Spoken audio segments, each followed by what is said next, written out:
يومئذ تحدث أخبارها بأن ربك أوحى لها.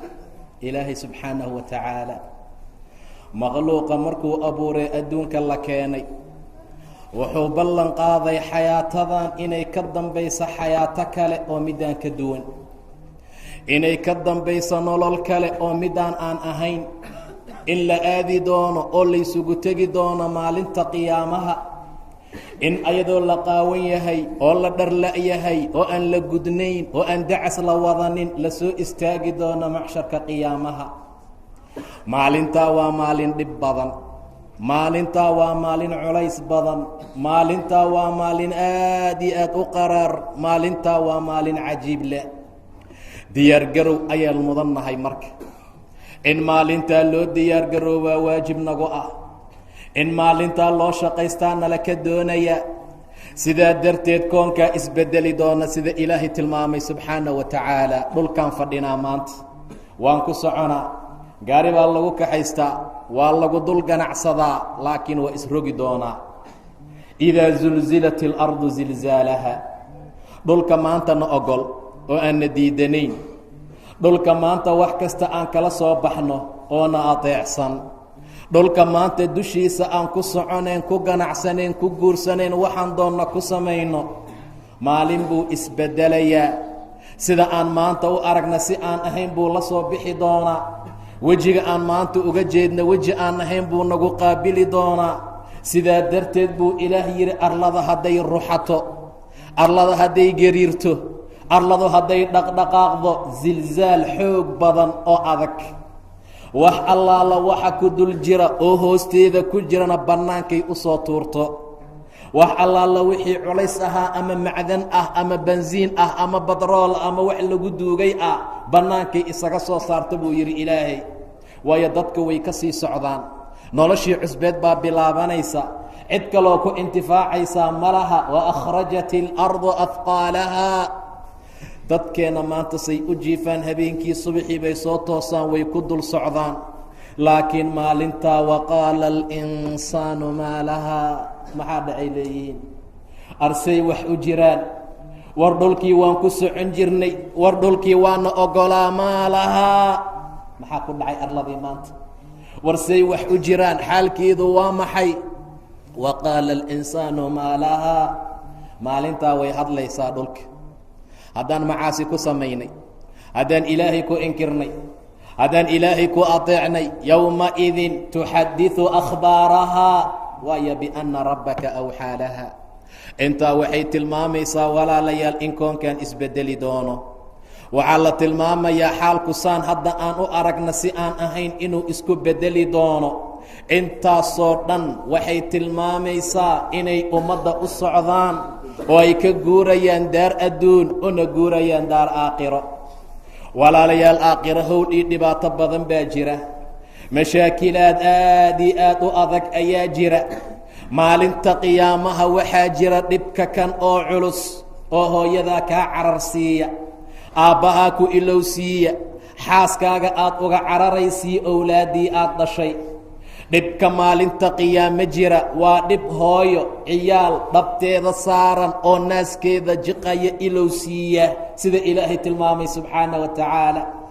ilaahay wuxuu yidhi yaa ayuha nnaasu itaquu rabbakum. wardadow ilaahay ka cabsada, wardadow rabbigiin ka cabsada, wardadoo maanta xumaanta ka taga, wardadoo maanta dadka ha dulminina, wardadoo maanta ribada iska daaya, wardadoo maanta khayrka ku socda, wardadoo maanta xalaasha cuna, wardadoo maanta zinadii baktiga ka fogaada, wardadoo maanta rabbigiin xusa, wardadoo masaajidada soo camira oo salaadaha ilaahay ooga.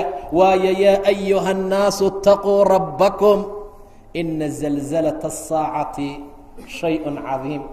saacadda qiyaama ruxashadeeda waa shay cadiim ah. arrinta cadiimnimada keliya haddiina loogagu ekayn lahaa waxbay ahaan lahayd, laakiin yowma tarawnahaa tadhalu kullu murdicatin camaa ardacat. hooyo maskaxdeeda waxaa ka baxaya ciyaalka jilbaha u saarnaa oo naaskeeda nuugahaya buu yidhi ilaah subxaana wa tacaala. maskaxdeeda waa ka baxaya inay ilmo dhabta u saarnaayeen oo ilmahaa yar afkooda naaskeeda uu ku jiray jiqaayeen maskaxdeeday ka baxaysaa howlka iyo dhib ka dhacay dartii walaalayaal. tadhalu kullu murdicatin cama ardacat, way iloobaysaa waxay ka jeceshahay oo ay uga nugushahay ma jira ilmaheeda maanta. ku islaameed markuu jaarka ka soo ooya keeday moodaa dumarka hooyooyinka.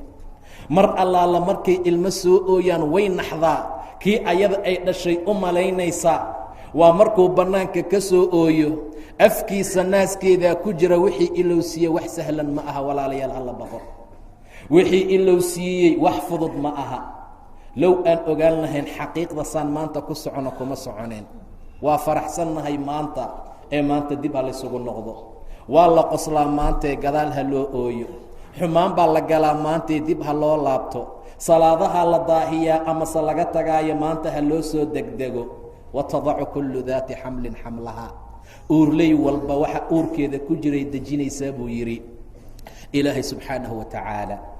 waa argagaxa iyo dhibaatada jira. 9 ma gelin weli, waktigii wilaadadeedii dhalmadeeda lama gaarin. watadacu kullu daati xamlin xamlahaa. intaa waxaa ka daran dadkeenan kibirka badan ee maanta aayad ilaahay marka loo sheega sanka taaga. watara annaasa sukaaraa, waxaad u malaynaysaa sarqaan. waa fadhinaa hadda laakiin waa laysku dhacdhacayaa maalinta. watara annaasa sukaaraa, dadku inay qamri cabeen baad moodaa. wamaa hum bisukaaraa, ma wareersanee maxaasaa ka dhigay. walaakina cadaab allaahi shadiid, cadaabka ilaahayaa adag subxaanahu wa tacaala. cadaabka ilaahayaan la xamili karin maalinta. cadaabka ilaahay ayaan loo adkaysan karin. xaaladaasaa dhacday. haddaba waa la guurayaa oo daartan waan ka guuraynaa. daartii runta ahayd baa la aadayaa. daartan waa laga guurayaa oo daartii sugnaantii qaraarka ahayd baa la aadaa. daartan dulmiga iyo waxyaabaha daran waa laga guurayaa. daartii cadaaladdaa la aadayaa. daar waxaa la aadayaa abaalkeeda laba u qaybsamaya, in cadaab lagugu waariyo iyo inaad janno naciimaa ku waarto. haddaba intaan howlkii dhibaatada aakhiro jira u tilmaamin ama aan gelin, wax yar aan wax ka fiirina asbaabaha aakhiro lagu tago. idan wax walba waxbaa lagu tagaa. aakhira waddadana geysa waa maxay? waa geeri walaalayaal. ummad badan baa horay nooga tagtay oo la aasay. kuwana way sii socdaanoo waa la sii kaxaynayaa. inta hartee ugu dambaysana laga tegi maayee macsharka iyo buunka qiyaamaa ku dul yeeri doona. sidaa darteed axad la dhaafayaa ma jiro. qof walba waa inuu u diyaar garoobo ilaahay aadistiisa xaggiisa in la aadaayo. waa inuu isticdaad u sameeyo maalinta raxiisha iyo geediga iyo rarashada. qiyaamo waxaa lagu tagaa waa geeri. ilaahay baa tilmaamay kullu nafsin daa'iqatu lmowt, naf kastaa geeriyay dhadhaminaysaa. naf kasta way dhimanaysaa buu yidhi ilaah subxaanaه wa tacaala. daa'iqat اlmowt, dhadhan waxa qofka uu dhadhamiyo uu dareemaa daq la yidhaahdaa. waa waxa uu dhadhamiyo. gabadhu mar allaala markay wax karinaysay carabka saartay dhadhamisaa. haddii cusbo uusan lahayn way ku dartaa. saa darteed baa geeri saasoo kale loo dhadhaminayaa. kullu nafsin daa'iqat اlmowt wainamaa tuwafawna ujuurakum yowma alqiyaama. camalada aad maanta qabanaysaan abaalgudkiisana qiyaamaa laydin oofinayaa. daartan xisaabtanna lama dul taagna. axadna dul taaganoo inuuna xisaabo noogu imaanayaa ma jiro. caawa haddaan rabbi caasinoon macaasi galna axad naga daba imaanayaa ma laha. qof nala xisaabtamaaya male. ma aha daar xisaab, ma aha daar jaso, ma aha daar abaalmarin ee waa daar camal walaalayaal. daarta shaqadaan joognaa. daartii la beeranayay masracaan taagannahay. daartii xumaanta qofkii kasbada qiyaamo lagu sugaayey, kii wanaag sameeyana khayr la siinaayey, tii baan markaa taagannahay. sidaa darteed walaalayaal waa inaan intaanan dhimanin oo la gaarin wakhtigeennii inaan kayrkii wanaagga ku dadaalno. wainamaa tuwafawna ujuurakum yowma alqiyaama faman zuxzixa can الnaar waudkhila اljannata faqad faaza. qof allaala qofka cadaabka laga koriyo, qofka ilaahay naarta ka fogeeyo oo janno la geliyaa liibaanay. waxaa liibaanay qofka ilaahay cadaabka ka fogeeyo, waxaa liibaanay qofkuu ilaahay yidhaahda jannada gal maalinta. qofka maxaa lagu dhihi karaa janno gal ee cadaabka looga fogeyn karaa? waa iimaan iyo camal saalix, waa ku xirnaasho taacada ilaahay lagu xirnaado, waa ku dadaal lagu dadaalo alla kacabsiga iyo diinta alla subxaana wa tacaala inta la nool yahay. faman zuxzixa can الnaari waudkhila اljannata faqad faaz. noloshaanna dhibtay oo aakhirana seejisay, noloshaan aan ku dhibtoonay, noloshaan habeen iyo maalin aan gadaal ka haysano oo la rabo in la soo kasboo la celiyo ayadana naga cararaysa. wama alxayaaةu اdunyaa ilaa mataacu اlguruur. waa raaxo kada ah, waa raaxo yar oo dadka sirta lama gaaro walaalayaal, lama qabsada adduunka. weligaa qof jamciyey oo ururiyey lagama helin. intii horay loo siiyey iyo inta la siiyey hadda iyo inta la siin doonaba axad ka dhargaa ma jiro. qof walba asagoo baahan buu ka tagaa. rasuulku wuxuu yidhi salى اllahu calayhi wasalam, ibni aadam haddii la siiyo tog dahab ah wuxuu jeclaysanayaa inay laba u noqoto. hal god oo dahaba haddii bani aadamka la siiyo wuxuu jeclaysanayaa waadiyaan inay u noqdaan. laba haddii la siiyo saddex buu sii rabaa. sootaa hadda saddexaan rabaa lahayd, saddex haddii lagu siiyo afar buu sii rabaa. shan haddii la siiyo lix buu sii doonayaa. sidaa darteed buu ilaahay tilmaamaya subxaana wa tacaala ee uu leeyahay ibni aadam haddii waadi dahaba la siiyo wuxuu jeclaanayaa inay laba u noqoto. bani aadamka joofkiisa ma buuxiya ilaa caro maahane, turaab baa buuxisaa. maalinta inta naftu kaa baxdo, karfanta lagu geliyo, dhardhaarta lagu saaro oo ay dadka ku qaadaanoo ciidda lagugu shubo, maalintaasaad qancaysa oo hadal dambe lagaa helaynin. waa maalinta bani aadamkaa joofkiisa aan buuxinin ilaa turaab maahane, waa ilaa uu dhinto qabri la geliyo carada markaa lagu shubo.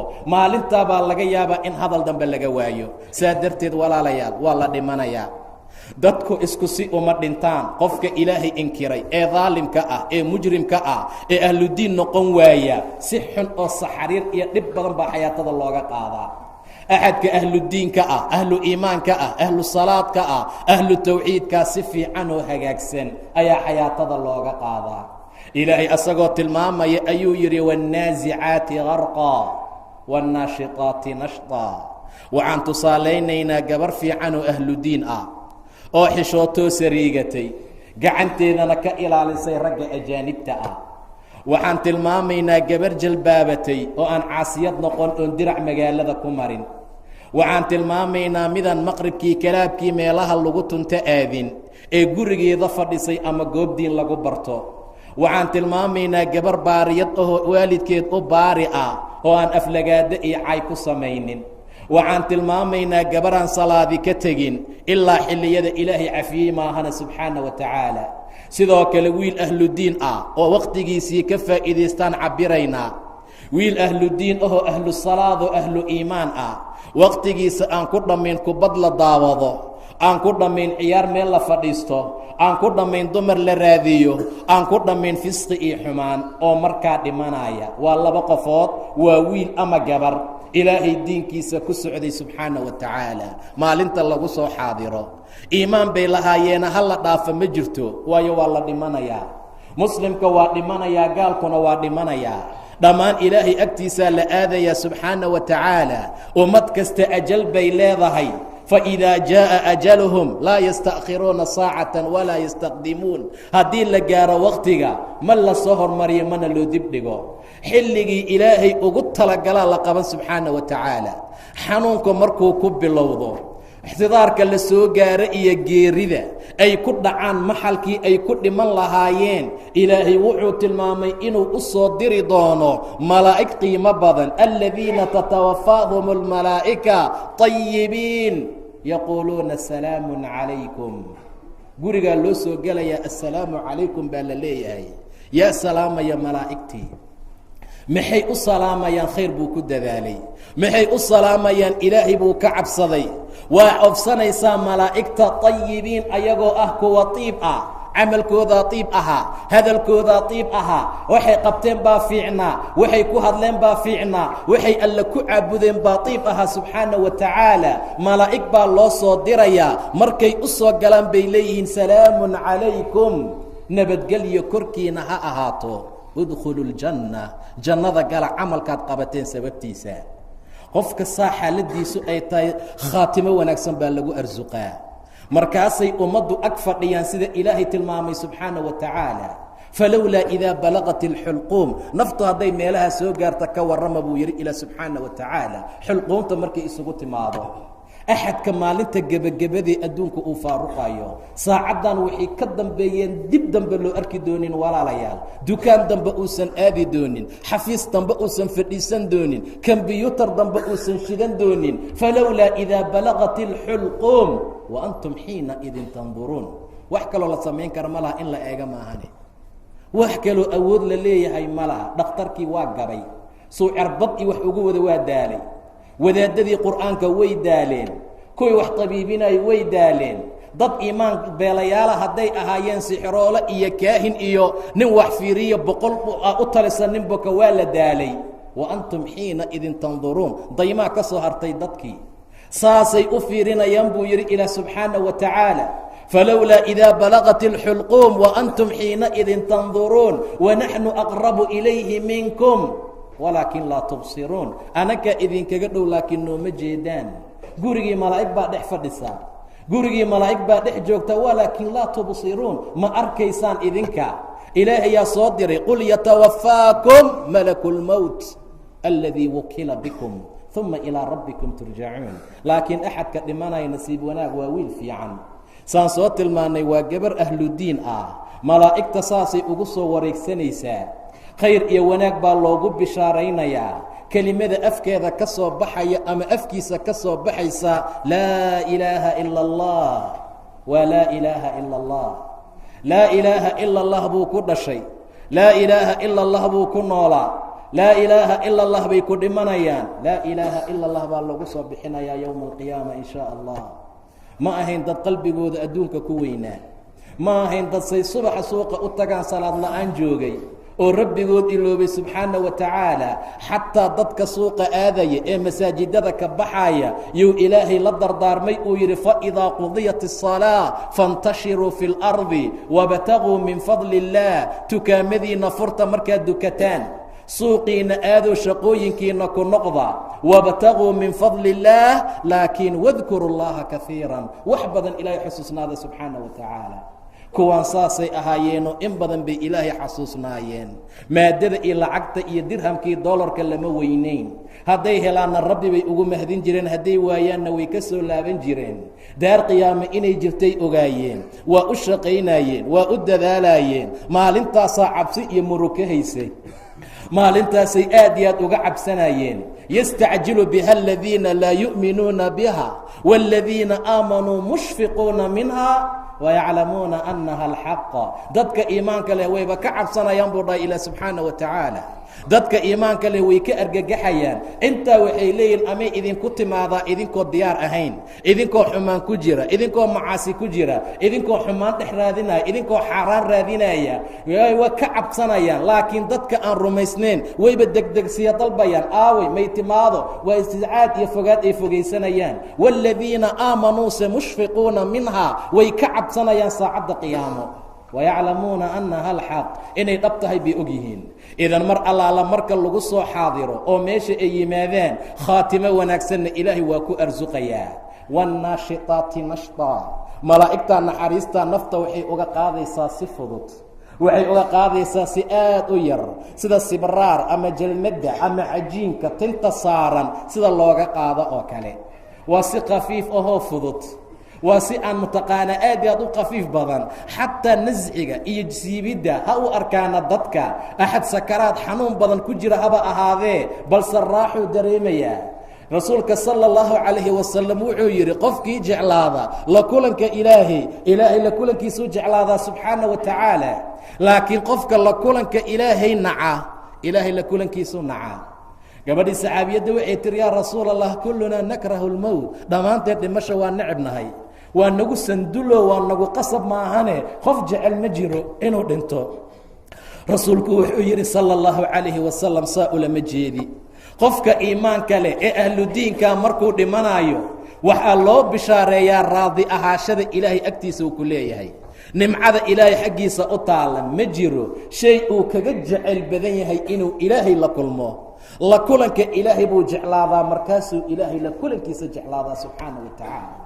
laakiin munaafiqa iyo mujrimka marka lagu soo xaadiraa ciqaab iyo cadaab alla loogu bishaareeyaa, ma jira shay uu kaga neceb badan yahay inuu ilaahay la kulmo. la kulanka alluu nacaa, markaasuu ilaahay la kulankiisa nacaa subxaana wa tacaala. ilaahay la kulankeena ma nace aan dadaalno. ilaahay la kulankiisa inaan jeclaano waa lagama maarmaan. waxa lagu heli karaana waa taaco ilaahay iyo iimaan ikhlaas ah iyo ilaahay diintiisoo la dhaqan geliyo subxaana wa tacaala. mar allaala marka qofkaa dhimanayo waa loo bishaaraynayaa walaalayaal. yaa ayatuha nafsu lmuطma'ina irjicii ilaa rabbiki. war naftii xasishaye maxay ku xasishay taaco alle, diin alle, amar ilaahay, iimaan raasiq ah. war nafsadii muطma'inada ah ee degey xasishaye isaga soo tag meeshaan. irjicii ilaa rabbiki, rabbigaa xaggiisa soo aad. raadiyatan mardiya, ayadoo raalli ah, adigoo raalli ah lagaana raali yahay. sidaa waxaa loo dhahayaa walaalayaal qofka ilaahay ka cabsada subxaana wa tacaala. gabar kastoo ilaahay ka baqda subxaana wa tacaala marka wakhtigeeda la gaaro saasay adduunka uga tegayaan. laa ilaaha ila allah bay yidhaahdeen ilan aad bay qalbigoodu ugu jirtay. maadadii waxyaabaha kale kuma weyneyne towxiidka ilaahay baa ku weynaa. qof kastoo dhimanaya oo hadalkiisa kan u dambeeya laa ilaaha ila allah noqdaa jannaduu galaa buu yidhi rasuulka sala allahu calayhi wasalam. saa darteed baa ilaahay towfiiqda waafajiyaa. qofka iimaanka lahow khayrkii wanaagga ku dadaal. qofka iimaanka lahow qaado dardaaranka ilaahay, walaa tamuutunna ilaa wa antum muslimuun. ha dhimanina idinkoon muslimiin ahayn, idinkoo iimaan leh oo ahlu tawxiid ah oo ilaahay towxiidkiisa haystaa. rabbigiin la kulma subxaana wa tacaala. geeridu waxay leedahay sakaraad dhib badan walaalayaal. waa suuragal axadka iimaanka leh laftigiisa in la kululeeyo oo sakaraad xanuun badan maro. canug yar oo sakaraadayaa nebiga loo dhiibay sala allahu calayhi wasalam xilligiisa. ka bacdi buu jilbihiisii ku fadhiisiiyey nebiga. nafta wiilka waa qaylinaysoo qaaq bay lahayd, marna kor bay u baxaysay marna hoos. nebigu waa eegay sala allahu calayhi wasalam. markuu arkay canuga yariiska sakaraadkiisa iyo nasciga iyo xanuunbaxa ku jira raxyaatabaxana fafaadat caynaahu. nebiga waa ooyey sala allahu calayhi wasalam. waxa nebiga ka oysiiyey waxaana sugaaya walaalayaal. waxa nebiga indhihiisa biyo ka keenay waa waxaana sugaaya. waxa nebiga indhihiisa biyo ka keenay waayo waxyaabaha dadku soo maraya. wajaa'at sakratu lmowti bilxaqi. sakaraadkii meydkaa yimid asagoo xaq ah, asagoo xaq ah. in badan xusuusnaada macmacaan gooyaha buu yidhi nebiga sala allahu calayhi wasalam. mar walba qalbigiina ha ku jiro. macmacaankuu dadka ka gooyaa. xilli aad isdhigatoo adduunku kuu kala furmay, xilli aad isdhigatood guri dhisatay, xilli aad isdhigatood laba xaas leedahay, xilli aad isdhigatoo alaabtaada jayno laga dalbay. macmacaanka meesha ugu fiican adigoo marayuu kaa goynayaa walaal. akiruu aad u badiya dikra haadimi ladaat. macmacaan gooyaha, macmacaankan uu arag macmacaan ka fiican inuu ka dambeeyo. mar walba noloshaan adduunka uu arag nolol ka fiican inay jirto. ha isdhihin tani waa tii ugu dambaysay, tani wax ma aha. qofka mu'minkaa sijni bay u tahay iyo xabsi walaalayaal. si kastuu wax u haysta waa u xabsi, si kastuu caafimaad u qaba waa u xabsi, si kastuu mtaqaanaa wax kasta iyo dhibaato wanaag kastuu u haysto xabsi bay markaa u tahay. saa darteed qofkii fiicnaa markuu dhinto oo nafsaddu ay ka guddoomaan malaa'igta oo mataqaanaa karfantii tiibka lahayd lagu duubo, xaggay la aadayaan? xagga sare. xaggay la aadayaan? ilaahay xaggiisa subxaana wa tacaala. ilaahay mar allaala marka agtiisay la aadaan ayuu rabbi tilmaamayaa naftaan inay tiib ahayd oo ay wanaagsanayd. waa la qidoonayaa, jasadkeeda arlada loo soo celiyaa. rasuulka sala allahu calayhi wasalam asricuu biljanaasa. janaasada la degdega oo dhaqso qabrigeeda geeya buu yihi sala allahu calayhi wasalam. waayo saalixad hadday tahay fa khayrun tuqadimuunaha ilay. khayr baad u gelinaysaan. meeshaad u wadaan gud baad moodaan idinka. waa rawd min riyaadi iljanna. waa beer beeraha jannada ka mid ah. waa khayr iyo wanaag. dhaqsada wada ee geeya. hadday tahay siwa daalika midaan khayr ahayn waa shar aad qooraha ku wadeena iska dejiya buu dhahay rasuulka sala allahu calayhi wasalam. haddaba naftii fiicnayd ee xayaatadii laga qaaday si fiican looga guddoomay inta la sii wada rasuulku wuxuu yidhi waxay odhanaysaa qadimuunii qadimuunii idedejiya, war dhaqsaha igeeya qabriga, war meeshaad ii wadaan igeliya, war iga bixiya meesha, war dhibkaan iga qaada. waxau u baxayaa fusxi iyo nimco iyo wanaag iyo khayr, dhaqso igeeya buu leeyahay. waxyaabaha ilaahay agtiisa ahaaday ayaa ka khayr badan wax walbay dadku haystaan. qul maa cinda allaahi, ilaahay agtiisa wixii ahaaday khayrun min allahwi wa min atijaara, labada way ka fiican tahay. sidaa darteed buu leeyahay dhaqso igeeya. qabriga marka la dhigo su-aalooyin baa la weydiinayaa qofka. iimaan buu lahaa, wuu rumaysnaa, diintaada waa tee, waa diin islaam, kirishtan sheegan maayo. qofaa mar allaala marka noloshay ciriiri ku noqoto si $200 loo siiyo kiniisadaha u gala. dumar baa la tilmaamayaa odagii baana dhibay, wuxuuna siin waayey, saabay naga noqotay dhibaato. haddii nolosha kugu ciriirtoontay ilaahay ma lihid miya subxaana wa tacaala. $200 maa diintaada oga baxaysaa oo dhibaato iyo rafaad laga yaabo inaad u martay mashaakil aad iyo aad u adag. rasuulku run badnaayaa sala allahu calayhi wasalam, fitan baa imaan doontee ka digtoonaada sida mugdiga habeenka saacaadkiisa isku daba taalo. qofku wuxuu waaberiisanayaa asagoo mu'min ah, mana galabaysanaya ilaa wuu gaaloobay buu dhahay sala allahu calayhi wasalam. cadceeddii ma dhicin, gaal buu noqday. haddana wuxuu ku galabaysanayaa iimaan, wuxuu ku waaberiisanayaa gaalnimo. maxaa dhacay? diintiisuu iibsanayaa, wuxuu siisanayaa carad iyo badeeco yaroo adduuna buu dhahay rasuulka sala allahu calayhi wasalam. maxaa ku geeyey? waxaa igeeyey dhib iyo rafaad, agoon baan haydaa, dhibaato ilma lala koriyaan waayey. mayaad ilaahay lahayn subxaana wa tacaala? rabbi aaway subxaana wa tacaala. imtixaankii yariiska ahaa ee lagu saaray ee la rabay inaad ilaahay u carartaad ku dhacday. saa darteed qofka waa inuu dadaalo, ilaahayna ka baqaa. diintaada waa tee haddii lagu dhaho maxaad ku jawaabi doontaan? dadka inta kiniisadaha galay xoolaha ka soo qaatay ee ilaahay diintiisa saa uga tegay subxaana wa tacaala, waa dhibaato aad iyo aad markaa u weyn. wuxuu odhanayaa gabadhan iimaanka leh diintaydu waa diin islaam. rabbigaa waa kee? rabbigay waa allah subxaana wa tacaala. nebigii laguu soo diray waa nebi moxamed sala allahu calayhi wasalam. ninkan ma taqaanaa? haa, waa nebi moxamed. jaaءanaa bilbayinaat faajabnaa waاtabacnaa, huwa moxamed, huwa moxamed, huwa moxamed. waa ku celcelinayaa. sababtu waxay tahay wuu jecel yahay nebiga sala allahu calayhi wasalam. wuxuu ugu celcelinaya, waa ku macmacaansanaya magaca nebiga sala allahu calayhi wasalam. waxaad jeceshahay hadalheeskiisaad bilowdaa, waxaad jeceshahay hadalheeskiisaad badisaa. qofka doolarka jecel maalin kasta doolarkuu ka sheekeeyaa, waa kacay iyo waa dhacay. ka gaariga jecel maalin kasta moodalka soo baxuu ka sheekeeyaa. ka gabdhaha jecel magacyadoodu sheegaa. ka nebiga jecelna sala allahu calayhi wasalam diintiisii cibaadadiisuu ku celceliyaa salawaatu ullahi wasalaamu calayh. bacdamay xaaladdu sidaa tahay oo imtixaankiisaa loogu sheeguu ku gudbay, waxaa loo odhanayaa seexa sida qofka arooska u jiifta oo kale. nin saalixan hurdo wanaagsan seexo, ilaahay qabrigiisa waa u waasicin subxaana wa tacaala. markaasuu odhanayaa khayrka uu helay darteed rabbi aqimi saaca ilaa saacadda qiyaamaha qumto. waayo waxaan uu helay waxa ka dambeeya uga sii fiican. dib aan usoo laabanoo kaafirkii dhimanay aan ogaano, shaydaantii dhimanaysay caariyadaheeda xijaabka lagu kari waayey, tii maalin kasta war rabbigaa ka baqi, qur'aankan dhegaysee baro, heesaan iyo mujrinimadan iska daa laga kari waayey, daalimkii taariku salaadka ahaa ee rabbigii garan waayey ee habeen iyo maalin meelaha fisqiga xumaanta la fadhiya ayaa dhimanaya. asagana rabbi waa tilmaamay subxaana wa tacaala mar allaala marka lagu soo xaadiraayo, aladiina tatawaffaahum اlmalaa'ika ظaalimii anfusihim, ayagoo naftoodii dulmiyey. ugu horayntii malaa'igtu markay soo galaanba gurun iyo bir baa lagu bilaabayaa. fakayfa idaa tawafathum اlmalaa'ika yadribuuna wujuuhahum waadbaarahum, wejiyaalkii dabadaa laga tumayaa buu yidhi ila subxaana wa tacaala. markaasaad arkaysaa qofkiio seexaya, qaylinaaya, aan sariirta lagu celin karin.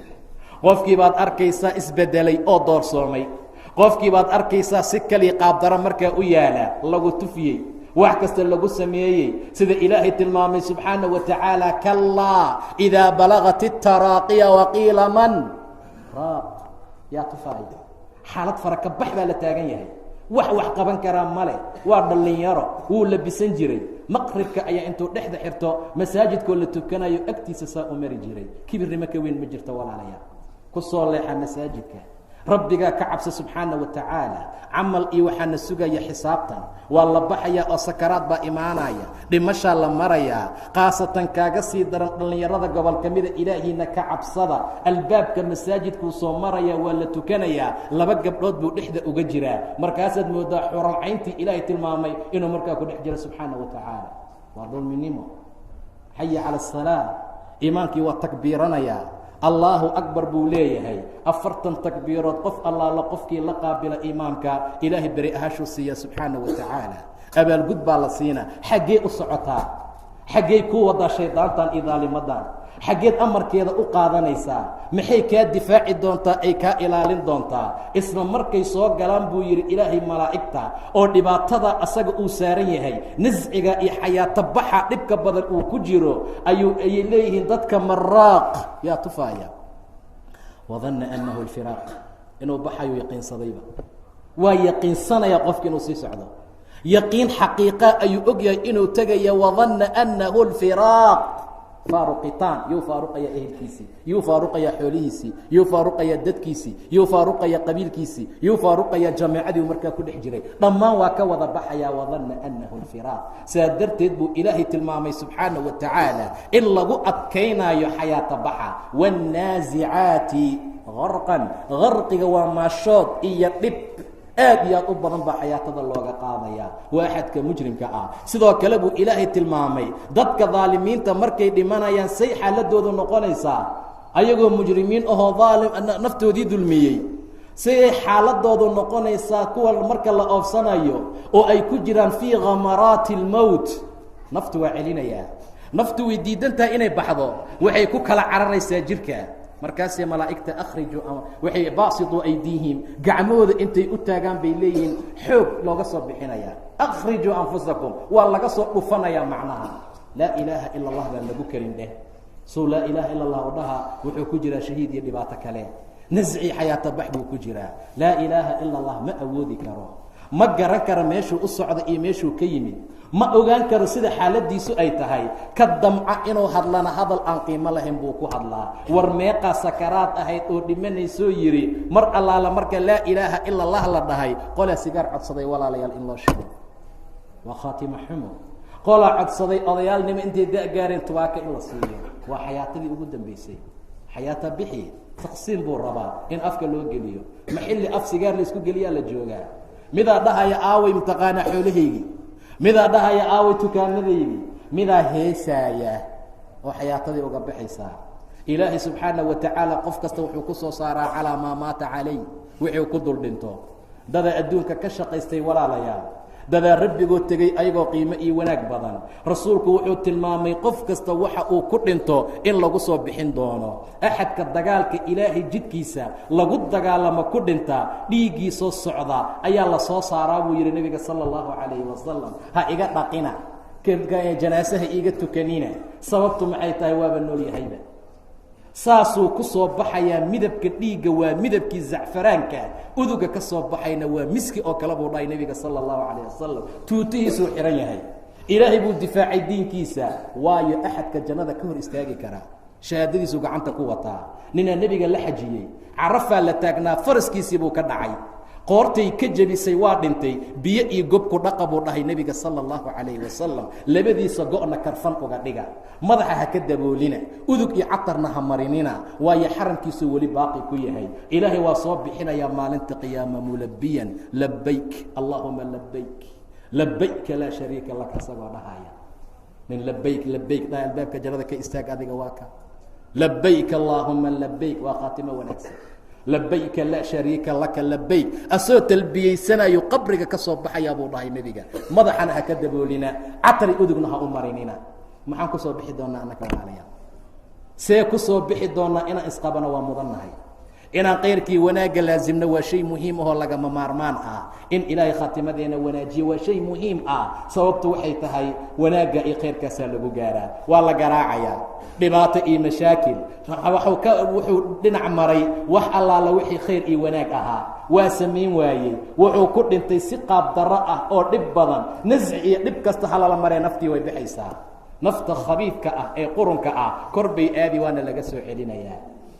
ilayhi yascadu اlkalimu الطayib wاlcamalu الصaalix yarfacu. waxa fiican baa kor loo qaadaa, waxa fiican baa ilaahay loo rafacaa, dib baa loo soo celinayaa, waa la jaahisinayaa, waa la diyaarinayaa, waa la kaxaynayaa, waa la wadayaa. xaggee la geynayaa? gurigiisii qabriga ahaa.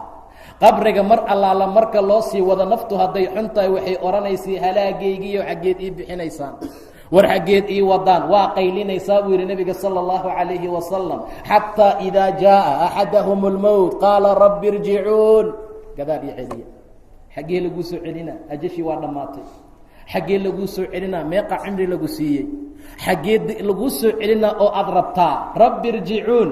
sababta laguu soo celinaysa maxay tahay? wuu tilmaamayaa lacalii acmalu saalixan, camal fiican. maantay nala gudboon tahay marka. dhihi maayo lacalli inaan dugaan furto, inaan saa sameeyo, inaan waxyaabo kala sameeyo, inaan tunto, inaan madaxweyne noqdo, inaan intaa ka baxo. lacalli ma jirto. qof kasta oo mujrim ah, oo dembiilo ah, oo qiyaamo taga, oo in la soo celiyo codsada, waxa loo soo celinayo waxay tahay uu codsanayaa camal wanaagsan inuu qabto. hal mar in la keeno subxaana allah uu dhaho, kadibna la iska wado camal fiican. meeqaan dhihi karnaa oo laakiin sheeko maalaa yacni aan ku jirnaa? meeqaan dhihi karnaa oon rabbi xusi karnaa? meeqaan samayn karnaa camal wanaagsan wakti gebagaba ah oo laysi soo celinaynin inaad dhahdo lacalli acmalu saalixan? wax soconaysaa ma aha. saa darteed qof maqlaayaa ma jiro. wax kastoo oo ilaahay abuuray way maqlayaan codkooda ila haqalayn, jinni iyo insi maahane. ilaahay baa mahad iskale naga qariyey subxaana wa tacaala. ilaahay baa ku mahadsan. qofaad qoortaada ku wadood saa u kacayso, war halaagiyo idhib ku dhahay, see laysku aasi lahaa haddii lana maqalsiin lahaa. ilaahay baa naga celiyey. ilaahay baa na maqalkeeda iyo inaan maqalna naga dhaga tiray subxaana wa tacaala. sida loo sii wada barsaqiisaa la gelinayaa. wa min waraa'ihim barzaqun ilaa yowmi yubcahuun. mar allaala marka meesha la dhiga asagana saddexdii su-aal baa la weydiinayaa. aaway rabbigaa? aaway nebigaa? ma garanaysaa? diintaada? buu uga baxaya. waa xaqiiqle maba yaqaanba, ma baranin. wax uu sameeyey ma jiro. wuxuu yaqiinay labis iyo wuxuu yaqiinay waxyaabo kale la sameeyey, wuxuu yaqiinay xumaan iyo macaasi markaa la galo. sidaa darteed baa mar allaala marka wax la weydiiyo uu ku jawaabayaa maya, ma aqaano. ha aqaanin, hana maqlin. waa la garaacayaa qabriga dhexdiisa. yaa og. ummaddii beriis bay cunayaan, ummaddii suuqa xoolaha lagu mashquulsan yahay, ummaddii waxbay faakihaysanayaan, xalwaa la cunaa tacsiyooyinka gobol ka mid ah. adigana qabri waa lagugu garaacayaa. laa ilaaha ila allah. way cunayaan. qaxwada iigu soo dar baa jirtaa, beriiska ku soo dar baa jira, adna meeshaa lagugu garaacaya. subxaanaka yaa ilaahay. ma taqaanaan? maa adri. rarfaad iyo dhib baad ku jirtaa. ilaahay subxaana wa tacaala diintiisa inayna baraan baa fiicneed. intay lacagtaa waxaa ku khasaarinayaan, annagana qabrigana laku garaaci lahaa. inay ilaahay diintiisa nagu guubaabiyaanay salaadana baraanay tukadana dhahaan baa noo fiicneed. intay 5 kun iyo ka badan geel iyo rati intay ku soo gadaan ummadda siin lahaayeen, oo aan ku badbaadna qabriga, oo ilaahay nagu najeeyo subxaana wa tacaala, oo ilaahay khayr nagu siiyo subxaana wa tacaala. kaaga sii daran waa meelaha aan laysla gelin, waa meelaha qofka uu ku keli yahay. naarta dad baa ku jira, sakaraadka dad baa kula jooga. Cuthmaan ibni Cafaan wax ka oohin badnaa ma jirin haddii qabri la sheekaynayo. aad buu u oran jiray radia allahu tacaala canhu. waxuu oran jiray waa mansilka ugu horeeya qiyaamaha. waa meel cidloo keliga aad ku tahay. waa meel cid kugu og iyo cid kugu soo gurmanaysiisa markaa jirin. sidaa darteed baa haah uu ku jiraa. ay malaa'igtu garaacayaan oo ay leeyihiin weligaa ogaanin. qabrigiisaa la amraya inuu isku yimaado ilaa feeruhu isdhaafaan. walaalayaal, kuwii bidixda jira midigta imaanaya, kuwii midigta jirana bidixda imaraya. saasaa qawacdaada ka yeeraysaa. saasaa lagu jiraa. waxaana sugaaya wax sahlan ma aha. camalka aan wadana wuu yar yahay, sahaydayna way yar tahay. ee bal aan dadaalno, ilaahay aan ka cabsano subxaana wa tacaala. un aan ka barin inuuna badbaadiyo, inuu ilaahayna badbaadiyo. un ma dhihi karna camalaan wadanaa iyo wax fiicanoon maanta ku badbaadnaan qabriga ku helaynaaye, bal ilaahay badbaado aan weydiisano subxaana wa tacaala.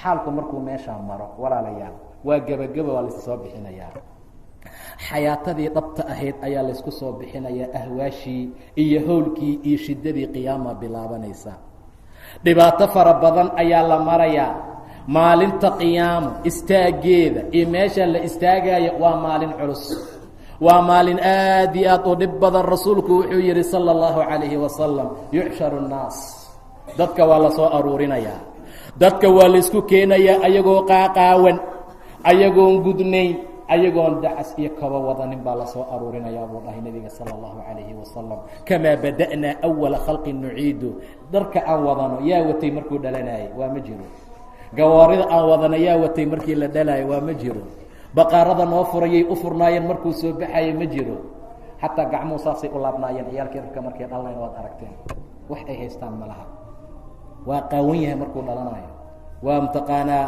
waa ma gudna dacas ma wato asagoo sidaa ahaa adduunka la keenay wixii ilaahayna siiyaa diinta alla naga mashquulinaya marka saa looma baahna waa inaan ogaano sidii aan ku nimid inaan ku baxayno waa inaan ogaana sidii aan ku nimid inaan meesha oga tegayno ilaahay subxaana wa tacaala ninka qaaruun la yidhaahdo markuu hantidii faraha badnaa siiyey qoomkiisii waxay dhaheen walaa tansa nasiibaka min addunya nasiibka adduunka ku leedahay ha iloobin wabtaqi fii ma aataaka allah addaara alaakhira waxa ilaahayna siiyey oo dhan walaalayaal waa inaan daarta aakhira ku shubano haddaan saa samayno zuhdi fiican baan helaynaa ikhlaaskana waa wanaagsanaanayaa ummad ahludiin ahoo xumaan ka fogaataan noqonaynaa wax walboo nala siiya haddaan dhahna meeshaan bay ku fiican yihiin oo aan ismoodna daaro kalaba inaysan meeshaan nooga aalin dhibaatay markaa tahay saa darteed baa ilaahay subxaanahu wa tacaala tilmaamaya markuu ninkaa ka sheekaynaayey oo la tilmaamay ee la yidhi wabtaqi fii ma aataaka allah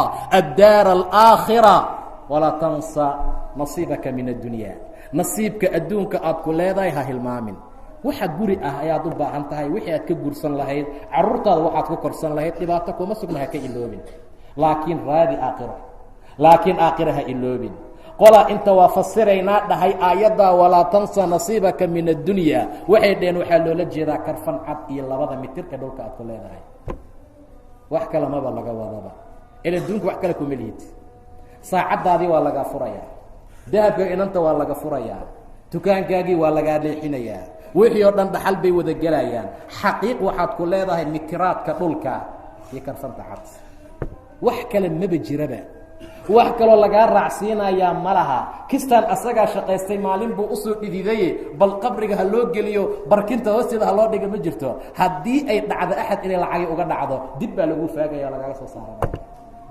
alla hadday dhacdo xataa saa darteed meel noocaasaan isku waalnay meel noocaasaan ka dhiganay daar xaqiiqo ah meel noocaasaan u malaynay meeshii lagu waaraayey saa darteed baa ilaahay subxaana wa tacaala mar allaala marka su-aalaha uu sheegi waayo saa la samaynayaa bacdigii qiyaamahana ummadda saasaa lagu soo aruurinayaa rasuulka sala allahu calayhi wasalam wuxuu tilmaamay dadku inay dhididayaan maalinta qiyaamaha way dhididayaan dadka waayo cadceedi baa la soo dhowaynayaa meeshaasoo kale la keenaa qadar miil oo kale la keenaya cadceedi marka dadku way dhididayaan oo dhibaato fara badan bay marayaan mashaakil fara badan baa la marayaa ummadda dhididkooda intuu 7 dhudhun hoos galo uu kor u soo baxo haddana dadka qaarkood liijaaminayaa sida dameerka birta meesha loo geliyo kaluu kuusoo istaagi qoluu ayagoo dhanba timbinayaa aan la arkayninba waa dhibaato aad iyo aad u weyn raxmaa ilaahay carshigiisa harkiisa hoos aan ahayn ma laha maalintaa madaxweyne fiican baa harsanaya dhalinyaro diin alla ku barbaaray baa harsanaya awa dhalinyaradii fisqiga xumaanta ku barbaaraysay laga la-yahay war waxaan ma aha war joogoo dib isku celiya waa kii ku barbaaray ilaahay taacadiisaa loo harinayaa ka kala cadceedaa iyo dhididkaasuu dhex taagnaanayaa 2 qofoodoo ilaahay dartii isku jeclaatay oo ku kulantoo ku kala tagtaa loo harinayaa nin masaajidka ku soo laalaabtayaa loo harinayaa ma aha goobaha lagu qayilo ninka ku laalaabtay goobaha qabiilka lagu caayo lagu difaaca ka ku laalaabtay ma aha waa rajul qalbigiisa mucallaq ku yahay masaajidka suu nebigu sheegay sala allahu calayhi wasalam goobtaan aan fadhino meeshaan aan joogno meel sahlan ma aha walaalayaal goobtaan aan fadhino aad iyo aad ha loo laasimo war inta badan qofku waa inuu laazimaa beedadka ilaahay subxaanaه wa tacaala walaa siimaa maalmahan fitantu ay badatay inta yaree adduunkeena aan aadaynaan u shaqaysanayno maahane xilli waxaa la joogaa inaad gurigaaga isku celiso inaad beydka ilaahay fadhiisata mooye si kale aadan ku badbaadaynin wallahana si kale lagu korin oon lagu badbaadeen. indhihii way badbaadi la-yihiin, afkii waa badbaadi la-yahay, carabkii iska badaaba, xibnihii kulli waa lagu wada daray. saa darteed baa rasuulku uu cabirayaa rajul qalbigiisa masaajidka ku xihan yahay. mucallaq baa lagu tilmaamay, qalbigiisa iyo masaajidkaa isleh. dad qiimo badan baa jiro mar allaala marka meelaha la rabay laga soo waayo masaajidada laga helo. nin baad arkaysaa hebel ma aragteen masaajidka ka fiiriyaa la leeyahay, ilaa masaajidku ka caado dhigtaa. hebel baan u baahnaa, bal masaajidka ka eega xilligan masaajidkuu geli jiray. hebel ma aragteen baa leeyahay, markaasa goobaha qaadkan ku arki jirnay, meelaha baa waqtigaa laga helaaye, soo fiiriya. isku mid ma aha. afanajcalu lmuslimiina kalmujrimiin maa lakum kayfa taxkumuun. idan qofka masaajidka ilaahay mucallaq ku ah, qalbigiisa ku xihan yahay, beytka ilaahay mar kasta soo booqday, soo salaama, maalintaa waa ka badbaadayaa dhididka. nin ay gabari u yeeratoo yiri ku dooni maayo, rabbi baan doonayaa subxaana wa tacaala. kama maqna in raxmaanka carshigiisa loo harinaayo. nin sadaqo baxsaday kama maqna walaalayaal, sadaqadiisa ikhlaas ay tahay, maca daalika gacanta bidixda ay ogaan weysa waxay midigtiisa bixinayso, kaa wuxuu ku jiraa dadka la harinayo raxmaanka carshigiisa. nin ilaahay iska xasuustay subxaana wa tacaala, suu u fadhiyaa cadaabka ilaah hortiisa yid, markaasuu ooyey, fafaadad caynaa. raxmaanka cadaabkiisa hortiisa yimid. ilaahay ayuu xasuustay, rajul dakara allah, ilaahay buu xasuustay khaali asagoo ah, keligii asagoo oo meel fadhiya. markuu ilaahay xasuustay ma dhihin wallahi adduunkan wuu mac yahay, tanna aan soo fiiriya aan eego. intuu baqay buu ooyey buu dhahay nebiga sala allahu calayhi wasalam. kama maqna raxmaanka carshigiisa in loo hariyo. xaalku markuu meeshaa maraya walaalayaal, jahanamaa la keenaya, dhimbilay tuuraysaa sida ilaahay tilmaamay subxaana wa tacaala. wajii'a yowmaidin bijahannama yowmaidin yatadakaru linsaan. maalintaasuu insaanku isxasuusanayaa, maalintaasuu insaanku isqabanaa. allah ma xumaan baan ku jiray, allah ma saasaan ahaa. wa annaa lahu dikra, maxay u anfacaysaa xusuus? maalintaas maalin la xusuusta ma aha, waaba la taagan yahayba, waaba la joogaaba, xaqiiqdiga gacanta markaa lagu haayaa. sidaa darteed ayaa nebiga sala allahu calayhi wasalam waxa uu ka sheekeeyey kurbada iyo dhibaatada iyo mashaakilka marka uu bato, ummaddu ay wareeraan, rafaadka iyo dhibka uu bato la kala cararo. yowma yafiru lmar'u min aqiih wa ummihi wa abiih wa saaxibatihi wa baniih likulli imri'in minhum yowmaidin sha'nun yugniih. hooyaa laga ordaa maalintaa. yowma yafiru lmar'u min aqiihi wa ummihi wa abiih. xaaskiisii caruurtiisii buu ka ordayaa. saa darteed buu ilaahay yidhi qof kasta sha'ni asaga ku filan baa haystaa. markaa taada wax tartaa tu kale u baxdaa, laakiin taadii baad gabtayba maalintaa. taadaa meel aad u dhaqaaji la-dahay aysan jirin. maalintaa axad hadlaayaa ma jiro ilaa rususha ma ahani. rususha hadalkooda wuxuu noqonaya ilaahwna badbaadi, ilaahw ani i badbaadi. waa rusushii. nebiyadii ayaa dhahaya rabbi ilaahwna badbaadi. axad kale iska daa inuu hadlo, waa rususha. rusushana intaa waxaanayn afkooda ka soo bixi maayo. falaa tasmacu ilaa hamzan, la maqli maayo ilaa shanqarta lugta maahane. dhawaaqa cagcagta markay lugta uu soconayso, shaqda ka yeeraysa maahee wax kaloo la maqlayaa markaa ma jiro.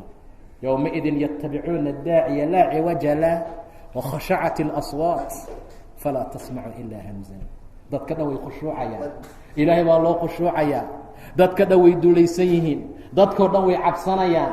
maalintaa argagax iyo kurbo adag baa jirta walaalayaa. maalintaa dhibaato iyo rafaad adag ayaa jira. waa maalin nagu soo food leh, waa maalin la aadi doono, waa maalin la tegi doono, waa maalin xaqiiqo ah, waa maalin dhab ah. alxaaqa malxaaqa wamaa adraaka malxaaqa. tii xaqa ahayd waa yabuu dha ilah subxaana wa tacaala. waa maalinta qiyaamo, inay dhacaysaa xaq ah, inay dhacaysaa sugan. saa darteed baa ilaahay subxaana wa tacaala maalintaa marka saa laysugu yimaado oo ummaddu dhibaatada iyo rafaadka ay maraan, waxaa naf laga jerinayaa. sida meesha looga kala kaxeeyo, nebiyadaa lagu gaaforeegayaa. nebiyadaa lagu gaaforeegayaa oo la aadayaa. rasuulku wuxuu yihi sala allahu calayhi wasalam, qoraxda marka la soo dhoweeyo, jahannamo la keeno, korkeeda siraadka la maro, ummadda kurbadu waxay ka gaaraysaa heerka ay ka gaarayso, shafeec bay raadinayaan, axad u shafaaca. waa la cararayaa, waxaa loo tegayaa aadam calayhi salaam. aadam anta abalbashar, basharka aabbahoodii baa tahay.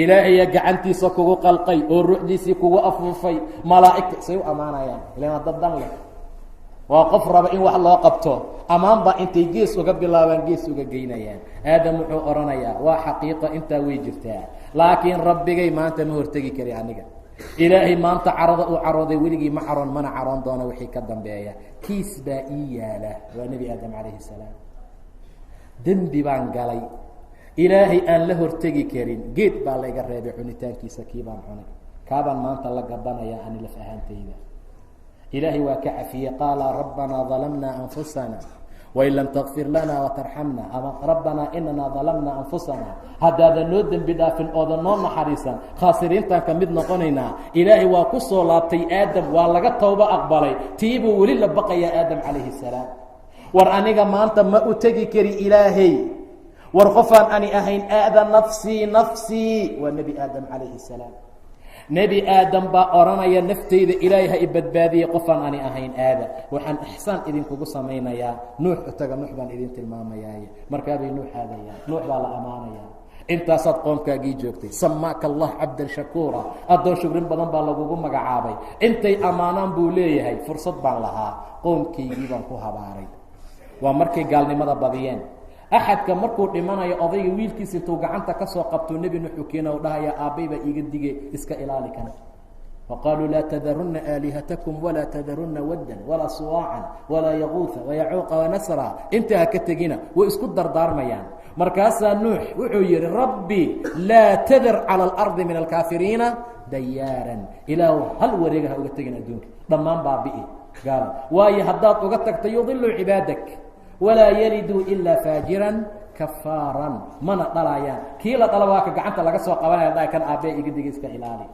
qoomkii baan habaaray laakiin icmaduu ilaa gayri nafsii nafsii waxaad u tagtaan qofaan ani ahayne nebi ibraahim u taga calayhi salaam ibraahim baa la ammaanaya wax kastay ku sheegayaan ibraahim wuxuu leeyahay aniga waxaan ahay ilaahay saaxiibkii laakiin saaxiib dambeeyaan ahaye war nafsii nafsii 3 arin ayaa laygu haystaa 3 been baan sheegay tii baan meel la ahaa jirin mar buu yihi intay qoom asnaamta damceen inay u tamaashaadaan inii saqiim anigu waan bukaa marna xaaskiisii buu yihi waa walaashay marna intuu googooyey buu yihi bal facalahu kabiiruhum haada fas'aluuhum in kaanuu yantiquun hadday hadlayaan bal weydiiya intaba waa shay qiimo badan uu tawxiidka ku tusaayey ayaga taa darteed ibraahim waa cabaadaya gadaal buu marayaa qofaan ani ahayn u taga icmaduu ilaa gayri waxaad aadaan muuse calayhi salaam muuse nin buu feeraysaa la socda weliba dulmi uu ka celinaayey markuu ninkii u qayliyey fawakazahu muusa faqadaa calayh qaala hada min camali shayطaan inahu caduw mudilu mubiin dilkan aan dilo waa camal shayطaan buu yihi isma lahayn aniga dil xoogaa ka sajri oo ka canaanaan lahaa laakiin ajashii baa timid markaasuu rabbi usoo laabtay ilaahu cafi ilaahayna wuu dhaafay muuse wuxuu leeya kiiskaasaa naftayda meel ii yaala oo maanta meel aan la gala la ahay icmaduu ilaa gayri nafsii nafsii ciise u taga calayhi الsalaam ciise wax dembiya ma sheeganayo sida riwaayadaha qaarkood ay tilmaameen qaarna rasuulku wuxuu yihi wuxuu odhanayaa ciise aniga maanta waa laygu dhegan yahayo ani iyo hooyaday baa nala caabuday maxkamadaa la saarayaa a anta qulta linnaasi ittaqiduunii wa ummiya ilaahayni min duuni illaah ciise adii hooyadaa maa yihi dadka ilaahay naga dhigta ilaahay sukadiisa kiiska meesha shayaa la fiiri ciisa maxkamad saaran calayhi الsalaam nebi ciisa maxkamad saaran oo la dhahayaa adi maa yihi ani iyo hooyaday ilaahya naga dhigta dadka ilaahay sukadiisa qaada subxaanak ilah adigaa nasahan iima qalanto iima cuntanto owla iima aha inaan dhaho haddaan idhi adba waad og tahay waayo taclamu maa fii nafsi walaa aclamu maa fii nafsik waxa nafteeda ku jiraad og tahay waxa naftaada ku jira anigu markaa ma ogi saa darteed waxay tilmaamaysaa nebi ciise laftiisa in lagu dhegan yahay nebi moxamed u taga sala allahu calayhi wasalam rasuulkaa ina soo raacaya sala allahu calayhi wasalam kolkaabuu raxmaanka hoostiisa ku sujuudayaa markaasuu rabbi ammaanayaa yaa rabbi ummatii ilaahu ummadda markaasaa nala kala kaxaynayaa walaalayaal maalintaasay xaaladeenu noqonaysaa maalintaa dhibka badan ilaahay wuxuu tilmaamay fii yowmin kaana miqdaaruhu 50,000 sana 50,000 oo sano inay la eg tahay halkaa maalin laakiin dadka iimaanka leh ahlu iimaanka ah ee rabbigood rumeeyey way kaga fududahay 4 ragcadood oo duhura oo la tukado walaalayaal gaaladaa kuu soo hartay daalika iyo maalintaa faidaa nufiqa fi الnaaquur fadalika ywmaئidi ywm casiir calى اlkaafiriina غayru yasiir kuma fududa buu dhahay ilaahi subxaanaه watacaala.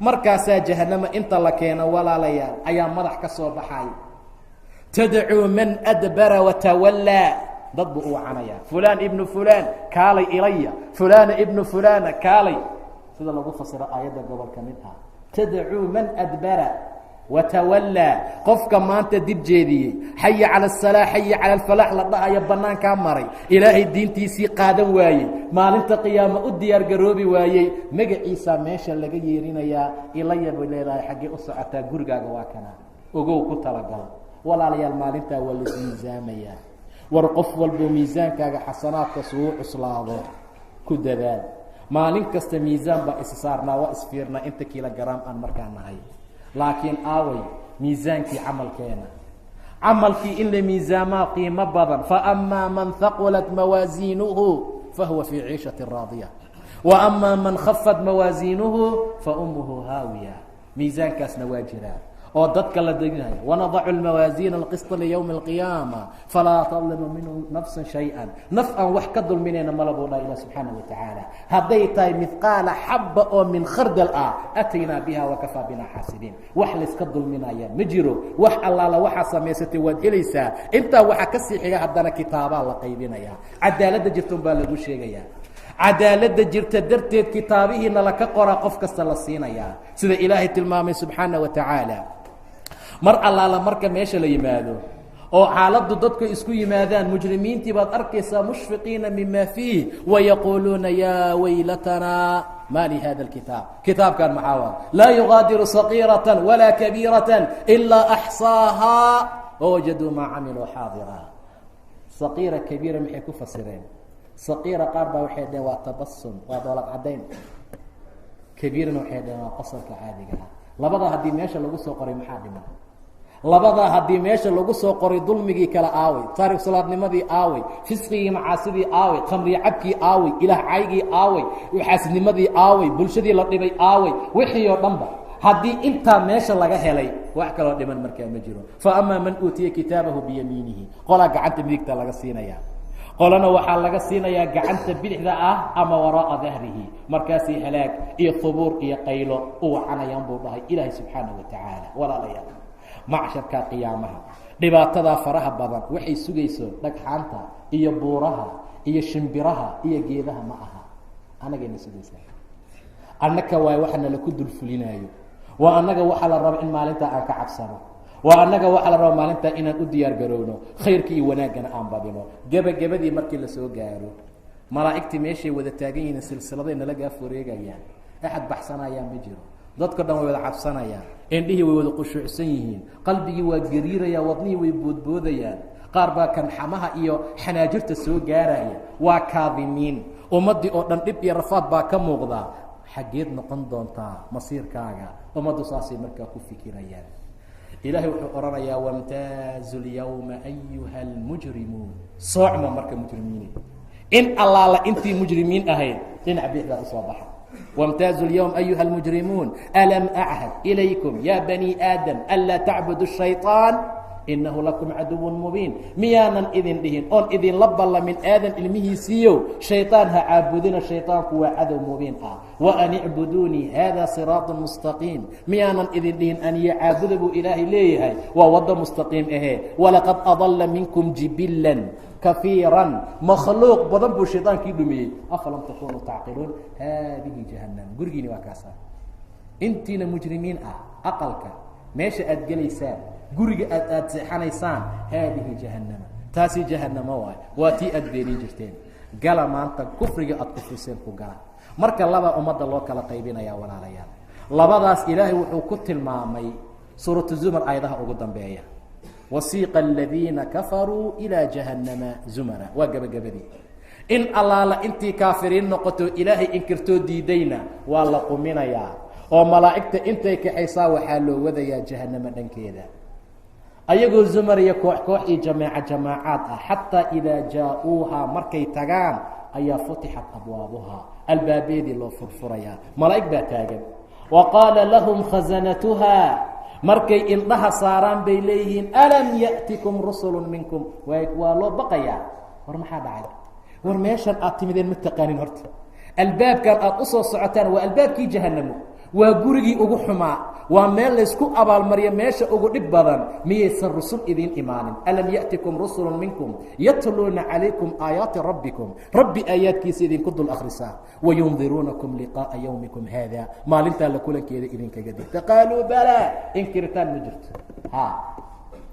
way jirtaa laakiin anagaa beeninay albaabkaa loo banaynayaa qiila dkhuluu abwaaba jahannama waciyaadu billah soo gala albaabihii jahannama jahannama soo galaa la leeyahay rabbi subxaanahu watacaala suusan masiirkaaga jahannama uga dhigin toobana aan ku dadaalno rabbina aan ka cabsano khayrkana aan badsano markuu saas ay usoo galaan albaabihii jahannama qiila dkhuluu abwaaba jahannama khaalidiina fiiha fabi'sa mahwa lmutakabiriin caro naareed baa la cunayaa walaalayaal ahlu naarka dheecaanka ka soo daataa kaasaa biyo looga dhigaa dacaan bay codsanayaan dacaan ma laha ilaa geed dariic la yidhaahdo maahane waa geed qodxeed markay cunaanay in badan cunaan ilaan wax kale ma laha waxay codsanayaan in la waraabiyo maxaa lagu waraabinayaa min maa-in xamiim biyo kulul buu ilaahay tilmaamay subxaanahu watacaala biyahaasay u cabayaan fashaaribuuna shurba lhiim aayad kale buu ilaahay ku tilmaamay wasuquu maaan xamiiman faqataca amcaa'uhum mindhiciradooda go-go-aya naarta kusoo daadanaya mar kastay bislaadaan waa la soo samaynayaa dib baa loo sii samaynayaa way qaylinayaan way argagaxayaan rabbow naga bixi cid dheg u dhigaysaa ma laha way aamusayaan way sabrayaan qof la hadlayaa ma laha sawaaءun calaynaa bay leeyihin waa sukaya mid ajazicnaa am sabarnaa maa lanaa min maxiis haddaan qaylinay iyo haddaan shibdhahnayba wax noo cataabaayo iyo wax ka soo baxana dhahayo markaa ma laha mar walbe yaa rabbi dhahan cadaab baa loo siyaadiyaa faduuquu falan naziidakum ilaa cadaaban inay aamusaanna uma fiicno inay qayliyaan uma fiicna meeshaasaa lagu jiraa maalig bay la hadlayaanay odhanayaan bax ilaahay noogu tag adaa qiimo leh anagu gaalaa nahay cadaab baan ku jirnaa ilaahay dhimasho xataa janno xataa marabni hana la dilo keliya hana la dilo keliya oo kuwa dhinta ha noqono mar allaala marka xaaladoodu ay meesha martuu ka aamusnaanayaa 40 sano kabacdi buu erge jawaaba u keenayaa